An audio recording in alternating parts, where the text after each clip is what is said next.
Hi friends, Mala English tutorial লৈ আপোনালোকক স্বাগতম। মই ভয়েস সেন্সৰ ওপৰত আন এটা ভিডিঅ' লৈ আপোনালোকৰ মাজলৈ আহিছো। ভিডিঅ'টো হৈছে ৰিটেইন অবজেক্ট বা দুটা অবজেক্ট থকা বাক্য এটা এক্টিভ ভয়েসৰ পৰা কেনেকৈ পেসিভ ভয়েস কৰিব পাৰি এই সম্পৰ্কে আজি আলোচনা কৰিম। So friends, attention please. এই বাক্যটোত চোৱা, Ramen gave me a football. ৰমেনে মোক এটা ফুটবল দিছিল। এই বাক্যটোত ৰমেন হৈছে সাবজেক্ট, গেভ হৈছে ভার্ব, ট্রানজিটিভ ভার্ব, মি হৈছে অবজেক্ট, এ ফুটবল হৈছে আন এটা অবজেক্ট,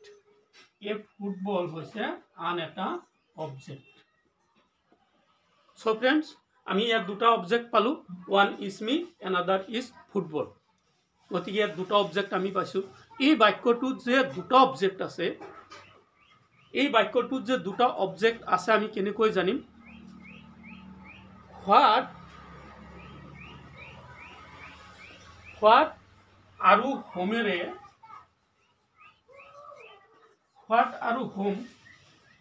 এই দুটা শব্দৰে যদি ভাৰ্বক প্ৰশ্ন কৰা যায়, যিটো উত্তৰ ওলাব সেইটোই হ'ব আমাৰ object.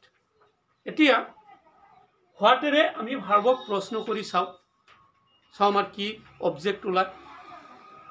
Ramen gave me a football. ৰমেনে মোক এটা ফুটবল দিছিল। হোৱাটেৰে প্ৰশ্ন যদি আমি গেভক কৰোঁ তেন্তে আমি কি পাম? ৰমেনে কি দিছিল? ৰমেনে মোক কি দিছিল? এটা ফুটবল দিছিল। গতিকে এইটো আমাৰ কি হ'ব? অবজেক্ট হ'ব। এইটো হৈছে আমাৰ অবজেক্ট। এই ফুটবল হৈছে আমাৰ ডাইৰেক্ট অবজেক্ট। আৰু হোমেৰে যদি আমি ভাৰ্বক প্ৰশ্ন কৰোঁ তেন্তে আমি কি উত্তৰ পাম? ৰমেনে দিয়ে এটা ফুটবল। কাক দিয়ে? হোমেৰে যদি আমি প্ৰশ্ন কৰোঁ তেন্তে আমি উত্তৰটো পাম মি, মোক দিয়ে। গতিকে এইটো আমাৰ কি? আন এটা অবজেক্ট। এই অবজেক্টটো হৈছে কি? Indirect object.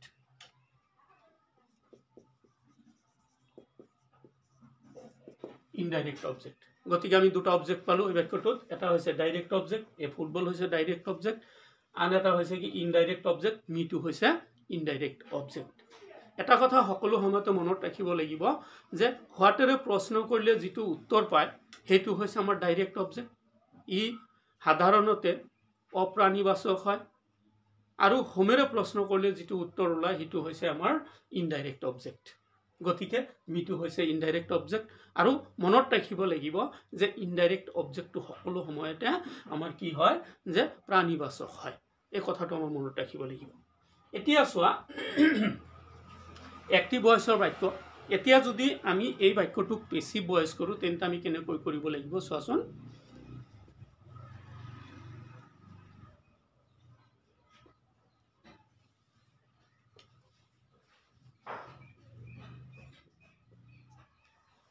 যেহেতু আমি ইয়াত দুটা অবজেক্ট পাইছো, মি এটা অবজেক্ট, আন এটা অবজেক্ট কি?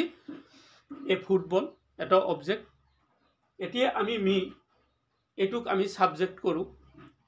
মিটোক আমি সাবজেক্ট বনাব পাৰিম। এ ফুটবলো আমি কি বনাব পাৰিম? সাবজেক্ট বনাব পাৰিম।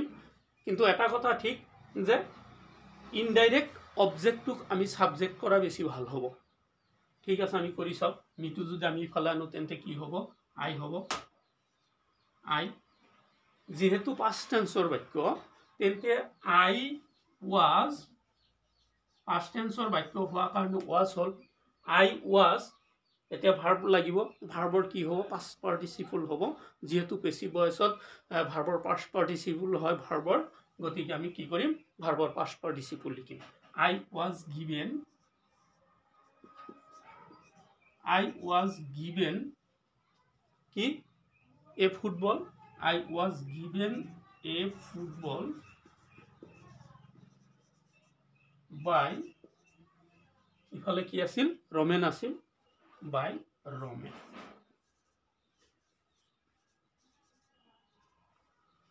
I was given a football by Ramen. ইয়াতে চোৱা যে আমি ইনডাইৰেক্ট অবজেক্টক আমি সাবজেক্ট কৰিছিলোঁ ইয়াত অবজেক্ট আমাৰ দুটা আছিল এটা হৈছে এ বুক সৰি এ ফুটবল এই ফুটবলটো আমাৰ এ ফুটবল হয়ে থাকিল এই ফুটবলটো আমি কি কৰা নাই সাবজেক্ট কৰা নাই গতিকে এই যেটো এ ফুটবলটো অ্যাক্টিভ ভয়েসত অবজেক্ট হিসাবে আছিল পেসিভ ভয়েসতো কি হল অবজেক্ট হিসাবে ৰৈ গল এই ৰৈ যোৱা অবজেক্টটোকেই ৰিটেইন অবজেক্ট বুলি কোৱা হয় বুজি পাইছা নিশ্চয় এ ফুটবল ইফালে অ্যাক্টিভ ভয়েসত এ ফুটবলটো অবজেক্ট আছিল মিটু অবজেক্ট আছিল মিটুক আমি সাবজেক্ট কৰিছো আৰু এ ফুটবল যেটো এ ফুটবলটোক আমি অবজেক্ট হিচাপে ৰাখি থৈছো সেই কাৰণে এ ফুটবলটো হৈছে আমাৰ কি ৰিটেইন অবজেক্ট এতিয়া চোৱা এটো আমি দুই ধৰণে বেছি ভয়েস কৰিব পাৰিম যেহেতু আমি মিটুক সাবজেক্ট কৰিছিলো এতিয়া আমি এ ফুটবলকো কি কৰিব পাৰিম সাবজেক্ট কৰিব পাৰিম তেন্তে এ ফুটবলক যদি আমি সাবজেক্ট লও সাবজেক্ট হিচাপে লও তেন্তে কেনেকৈ কৰিব লাগিব চাই লোৱাচোন এ football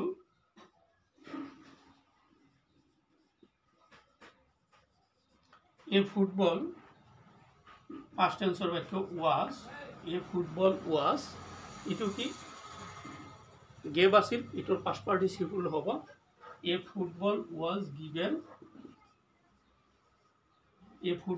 was given me by Roman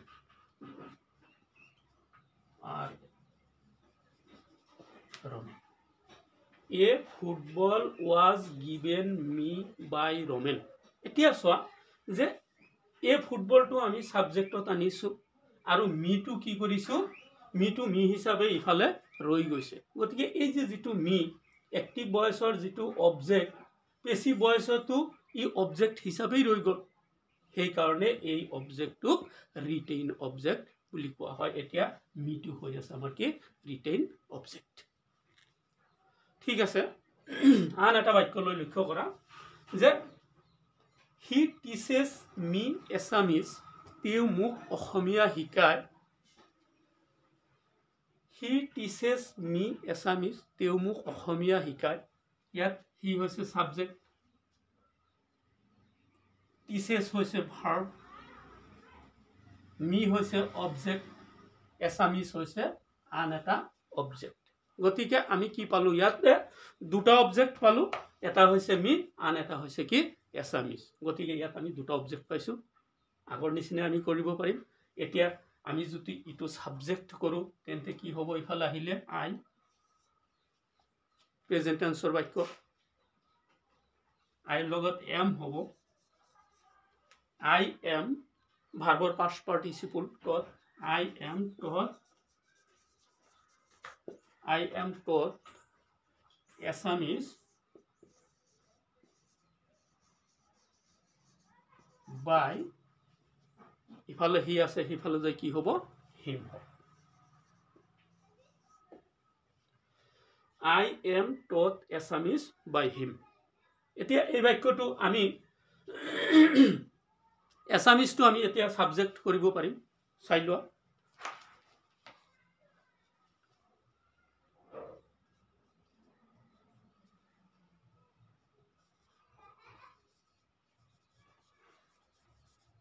Assamese present tense বাক্য is হ'ব Assamese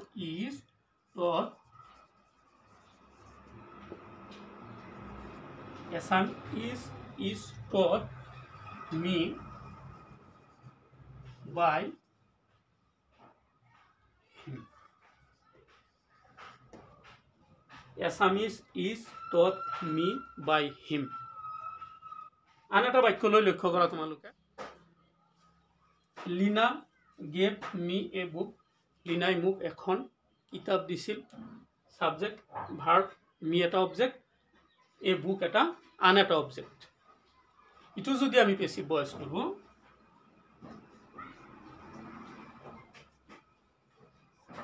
ইনডাইরেক্ট অবজেক্টক আমি সদায় সাবজেক্ট কৰাটো বেছি ভাল হ'ব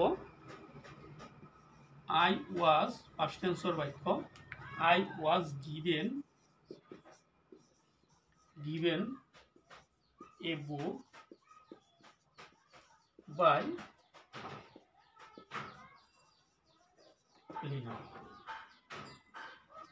এই বাক্যটোলৈ লক্ষ্য কৰা Lina gave a book to me Lina gave a book to me এতিয়া চোৱা এ বুক এটা অবজেক্ট মি এটা অবজেক্ট ওপৰৰ বাক্যটোলৈ চোৱা যে এ বুক এই যেটো অবজেক্ট ডাইৰেক্ট অবজেক্ট এই ডাইৰেক্ট অবজেক্টটোক আগত অনা হৈছে আৰু যেটো ইনডাইৰেক্ট অবজেক্টটো কি কৰা হৈছে পিছত ব্যৱহাৰ কৰা হৈছে যদি ডাইৰেক্ট অবজেক্টৰ পিছত যদি ইনডাইৰেক্ট অবজেক্ট বহে তেন্তে তাৰ আগত এটা টু ব্যৱহাৰ কৰিব লাগে তাৰ আগত এটা টু ব্যৱহাৰ কৰা হৈছে এতিয়া ইটো যদি আমি পেসিভ ভয়েস কৰো তেন্তে আমি কেনেকৈ কৰিব লাগিব চোৱা যে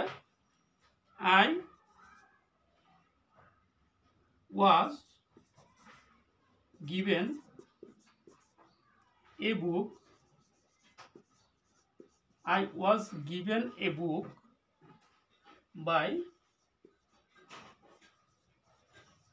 Lina এতিয়া যদি a book সাবজেক্ট কৰো তেন্তে কেনেকৈ কৰিব লাগিব চোৱাচোন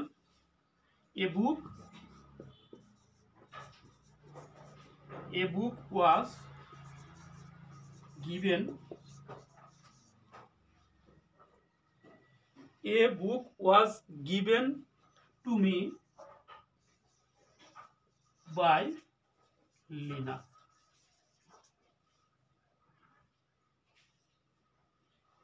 এটা সব এই বুকটো কি কৰা হৈছে সাবজেক্ট কৰা হৈছে এই বুকটোক সাবজেক্ট কৰা হৈছে এ বুক ওয়াজ গিভেন এতে কি আছিল ইনডাইৰেক্ট অবজেক্টটো ইনডাইৰেক্ট পেসিভ ভয়েসটো ইনডাইৰেক্ট অবজেক্টৰ আগত টু ব্যৱহাৰ কৰা হৈছে এই কাৰণে যদি ইনডাইৰেক্ট অবজেক্টটো ডাইৰেক্ট অবজেক্টৰ পিছত বহে তেন্তে তাৰ আগত আমি কি ব্যৱহাৰ কৰিব লাগিব এটা টু ব্যৱহাৰ কৰিব লাগিব নিশ্চয় তোমালোকে বুজি পাইছা যদি ভিডিওটো ভাল লাগিছে তেন্তে এটা লাইক আৰু এটা সাবস্ক্ৰাইব কৰিবলৈ নাপাহৰিবা